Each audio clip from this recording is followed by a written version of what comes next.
Good morning, sixth grade. Welcome to another social studies lecture. It's going to be a pretty good one today because we're going to talk about Israel. All right. Kind of the schedule for the rest of this week. Today is Wednesday, March 18th, and we are going to talk about Israel today. Tomorrow we'll be going over basically like Iraq, Iran, those two areas.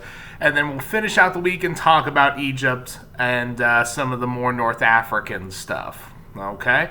We'll be taking a break during our official spring break next week, so you won't see as many videos. I'll still answer questions for you guys. If you want to post questions during your spring break onto the either YouTube channel or the Google Classroom, I will still make those follow-up videos. But let's go ahead and get right into Israel. So this is the one where you might say to yourself, Mr. Epi, I know pretty much everything there is to know about Israel because we study it in religion class. We study the Old Testament. We study the New Testament. And you say, yeah, well, that's true. But what happens after? Okay, so a quick overview. Israel has been a nation since basically the cradle of civilization.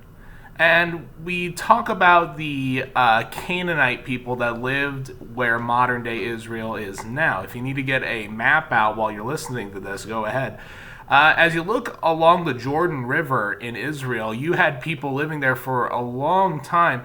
Eventually, people like Abraham come into Israel and they form the early nation of Israel. And it's really not until we get the official kingdom of Israel until after Exodus.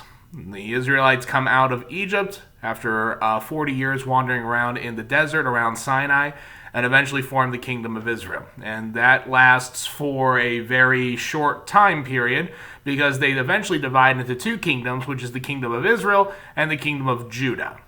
Okay?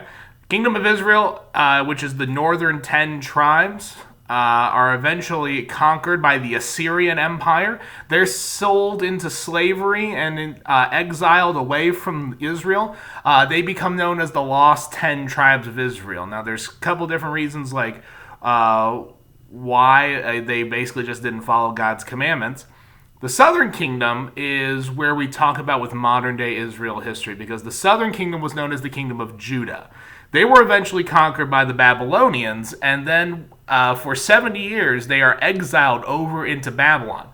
Unlike the other 10 tribes who were lost, the kingdom of Judah actually keeps their faith. They keep their traditions, and they actually change the Jewish religion. It's no longer you need to go to the temple in Jerusalem to worship. This is where you start getting things like synagogues in Judaism. Okay? Eventually, I'll flip back and forth between calling them Israelites and Judites, okay? This kingdom of Judah is allowed back once the Persians take over and they settle back in Judah. So this is really where the Old Testament ends. The Israelites are back in Judah. And during that time period, like the 300 years between Malachi and the four Gospels in the New Testament, there's a series of upheaval. First, the Persians are in control of Israel. The Israelites are kind of like a puppet kingdom where they have to obey the Persians, but the Persians basically just kind of leave them alone because the Persians had a lot of religious toleration. And then eventually a guy named Alexander the Great, who is a Greek king from Macedonia, conquers the entire Persian Empire. If you pull up a map of the Persian Empire, you'll see it was one of the largest empires in the world, stretching from Turkey all the way to India. And Alexander conquers the whole kingdom in the span of less than 20 years. It was a great accomplishment. What this means for Israel is that Alexander was going to have Israel be part of his empire. He conquers some regions around there. However, Alexander dies in his mid-30s. Wasn't very uncommon back then, though it was kind of uncommon for a king since he had a lot of wealth that could keep him healthy. But he dies. And so a Greek king takes over Israel. And it's Israel becomes kind of a crossroads. There are several Greek kings that own Turkey and Israel and Egypt, and they kind of fight over Israel because Israel is seen as kind of like a highway between Egypt and what's called Anatolia. Anatolia is modern-day Turkey. And so when you think about Israel at this time, Israel is kind of repressed by these Greeks. And it kind of changes the tone of who the Israelites are. They become a lot more hostile to foreigners. This includes the celebration in the Jewish tradition of Hanukkah. Now, Hanukkah comes around because the Israelites are under attack and they are occupied by enemy forces. And this group called the Maccabees, they lead a rebellion against the oppressors. And at one point, they are besieged. And according to the traditions, the Jewish fighters only had enough oil for one day of lighting the candles, Hanukkah candles. And so eventually the story goes that for all the days of Hanukkah, the oil stayed, kind of similar to some stories that we hear in the Bible. And that is where the tradition of Hanukkah comes from, one of the larger stories of Hanukkah. But fast forward a little bit. Eventually, the Greeks are taken over by these guys called the Romans. Okay, you might have heard of them. We've studied them a little bit in past history classes. The Romans are much different from anybody that the Israelites have taken over.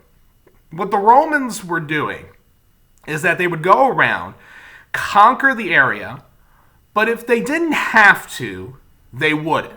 Rome was very rich, Rome was very powerful, Rome was also very influential. It was usually in a king's best interest to be a member of the Roman Empire, and you would be called something called a client state. It's kind of like a puppet kingdom. What a client state means is that the king would have to pay taxes to the Romans, they'd have to obey the Romans, but as long as that happened, you could basically do whatever you want. And that's what the Israelites did around kings called King Herod. Now, in the Bible, in the New Testament, there's a lot, Herod's mentioned a lot, but actually there were a lot of different guys named Herod because they're all part of the same family.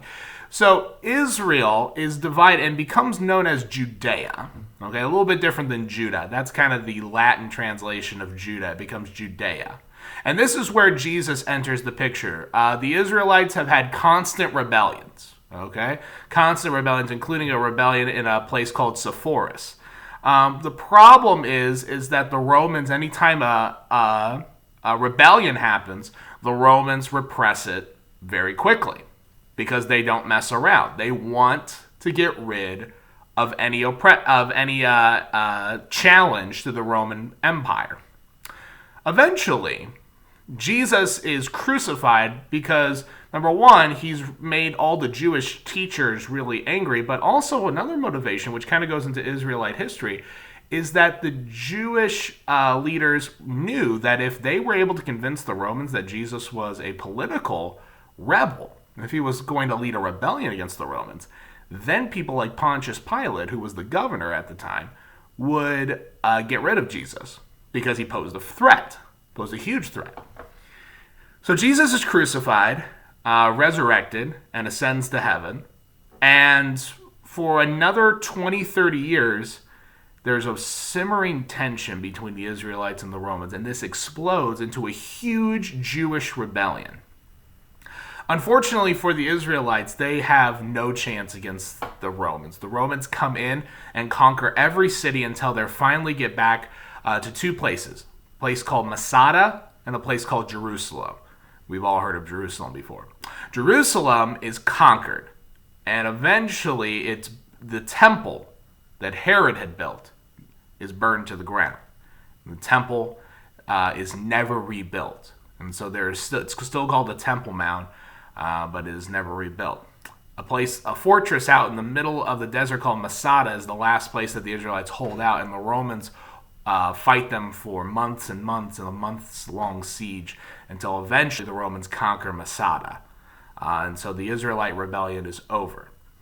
This is the situation for the Israelites for the next 400 years, basically. The Israelites are completely controlled by the Romans.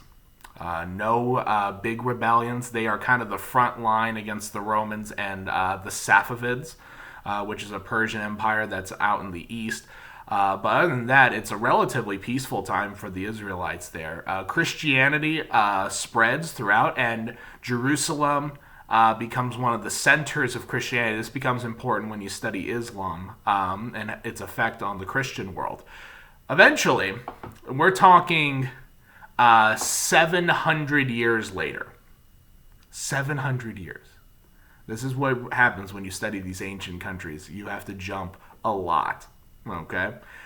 Eventually, a group called Islam and the Muslims comes onto the scene. Now, I'm only going to make this video for about 14 minutes, and then I'm going to do a part 2, which talks about modern Israel. Okay? But let me finish just this with Islam. Islam and the Muslim empire that develops in Saudi Arabia sweeps out of Saudi Arabia and basically conquers the entire Middle East. Israel is conquered along with Egypt and North Africa, along with large parts of Turkey and modern-day Syria, Lebanon, Jordan, and they become one Islamic, what's called a caliphate. And I won't go into too much detail about Islam. I'm going to save that for the Iraq and Iran video tomorrow. And thinking out loud, I think this video is getting a little bit long. One thing to just keep in mind now, Israel is under control of no longer the Romans, but the Muslims. What effect does that have? Well, it gets a little crusade-y. All right, I'll see you all in part 2.